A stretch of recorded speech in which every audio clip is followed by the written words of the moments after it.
Let me tell you a story.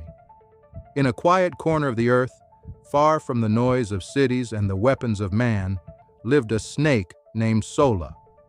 Unlike most snakes, Sola didn't spend his days hiding in fear or striking to survive. He spent them helping.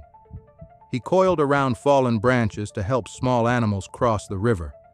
He slithered up tall trees to knock down fruit for the hungry. Even the frogs and the rabbits knew. If you were lost or in danger, you called for Sola. He had no venom, no violence, just vision, and a heart too big for his own body. But the humans didn't know that. To them, a snake was a warning, a threat, a symbol, not a soul. So every time Sola got close to a village, people panicked. They grabbed shovels, threw rocks, chanted words they didn't even understand, just echoes passed down through sermons, stories, and fears that weren't theirs to begin with.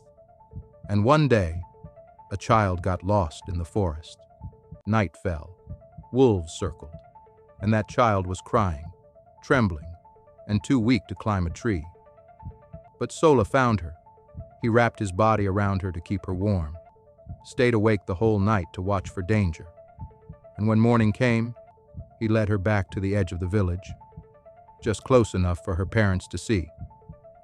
But when they saw her surrounded by a snake, they didn't ask questions. They didn't notice she wasn't hurt. They didn't see the fruit beside her that Sola had left. All they saw was what they were told to see. They killed him, right there, in front of the child. And for years, that little girl grew up confused, because the creature they said was evil was the only one who showed her what love really looked like. That's how it works, though. People don't always fear you for what you do. They fear you for what you represent, based on a picture somebody else painted. Sometimes the villain in their story is the savior in yours.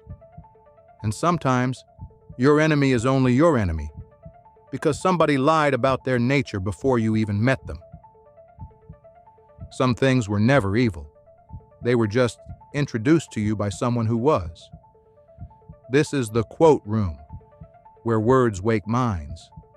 Some things don't need a reaction, just reflection, just a few thoughts I had on my mind.